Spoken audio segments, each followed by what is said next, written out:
Club ফুটবলের কিংবদন্তি coach Carlo Ancelotti এবার নতুন চ্যালেঞ্জ দিয়ে হাজির। রিয়াল মাদ্রিদে সবকিছু জয় করা এই ইতালিয়ান কোচ এখন ব্রাজিল জাতীয় দলের দায়িত্ব নিয়েছেন। আগামী ২৬শে মে থেকে শুরু হচ্ছে তার নতুন যাত্রা।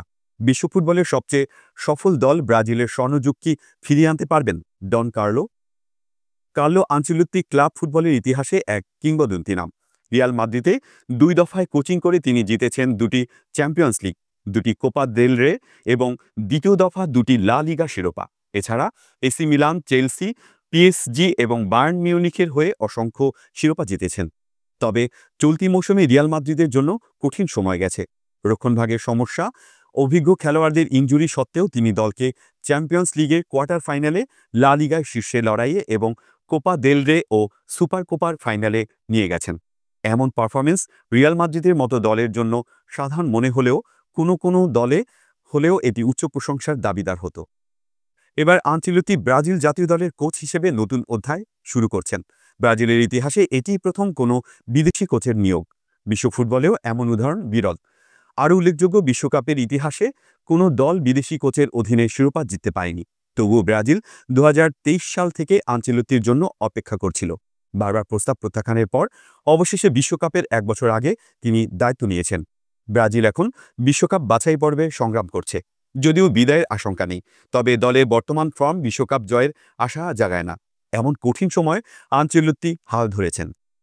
আনচেলত্তির সাফল্যের মূল চাবিকাঠি তার ম্যান ম্যানেজমেন্ট দক্ষতা। রিয়াল মাদ্রিদ, চেলসি, এসি মিলানের মতো ক্লাবে তিনি ফুটবল ইতিহাসের বড় বড় তারকাদের সামলেছেন। ক্রিস্টিয়ানো রোনালদো, জিনেদিন জিদান, কাকার মতো খেলোয়াড়দের সঙ্গে কাজ করে তিনি ক্লাব ও খেলোয়াড় উভয়ের সন্তুষ্টি নিশ্চিত করেছেন। ব্রাজিলের জন্য এই গুণটি অত্যন্ত গুরুত্বপূর্ণ। তিতের পর থেকে ব্রাজিল ফুটবল ফেডারেশন কোচদের সঙ্গে স্থিতিশীল সম্পর্ক গড়তে ব্যর্থ হয়েছে।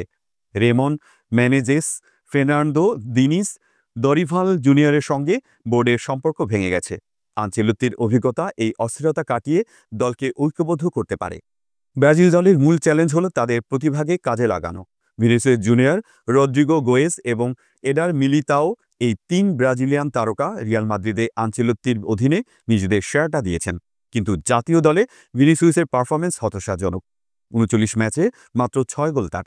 আনচেলত্তি, যিনি রিয়ালে ভিনিসিয়াসের বিধ্বংসী রূপ আনলক করেছেন, তিনি এখন ব্রাজিলের জন্য তাকে ফর্মে ফেরাতে পারেন। এছাড়া নেইমার যদি ইনজুরি কাটিয়ে ফিরতে পারেন, তবে আনচেলত্তির কাজ আরও সহজ হবে।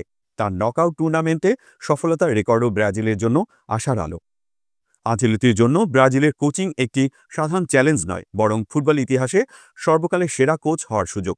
তিনি ইউরোপের শীর্ষ ৫ লিগে শিরোপা জেতা একমাত্র কোচ এবং ৫ বার চ্যাম্পিয়ন্স লিগ জিতেছেন। যদি তিনি ব্রাজিলের হয়ে বিশ্বকাপ জিততে পারেন, তবে তার নাম সর্বকালের সেরা কোচের তালিকার শীর্ষে উঠবে। ২০০২ সালে রিয়াল মাদ্রিদের জন্য লা ডিসিমা খরা কাটানোর মতো ব্রাজিলের ২০০২ সালের বিশ্বকাপ জয়ের পর থেকে শিরোপা খরা কাটাতে পারেন কিনা আনচেলত্তি। ব্রাজিল সমর্থকরা এই আশায় বুক বেঁধেছেন। ব্রাজিল ফুটবলের রাজনৈতিক অস্থিরতা এবং প্রতিভার অপচয় কাটিয়ে দলকে সাফল্যের পথে নিয়ে যাওয়ার জন্য আনচেলত্তির মতো অভিজ্ঞ কোচই প্রয়োজন ছিল। ব্রাজিল কিংবদন্তি জিকো বলেছিলেন, আনচেলত্তি আমাদের জন্য আদর্শ, কারণ তাকে সবাই শ্রদ্ধা করে। তবে বিদেশি কোচ হিসেবে ব্রাজিলের প্রত্যাশা পূরণ করা সহজ হবে না। দলের তারকাদের সঠিকভাবে পরিচালনা, কৌশলগত শৃঙ্খলা এবং বিশ্বকাপে চাপ সামলানো, এই ৩টি চ্যালেঞ্জই নির্ধারণ করবে আনচেলত্তির সাফল্য। কার্লো আনচেলত্তির হাতে এখন ব্রাজিল ফুটবলের ভাগ্য। রিয়াল মাদ্রিদে অসাধ্য সাধন করা এই কোচ কি ব্রাজিলের বিশ্বকাপ খরা কাটিয়ে সেলেসাওদের স্বর্ণযুগ ফিরিয়ে আনবেন? তার ম্যান ম্যানেজমেন্ট এবং নকআউট টুর্নামেন্ট সফলতার ইতিহাস আশা জাগায়।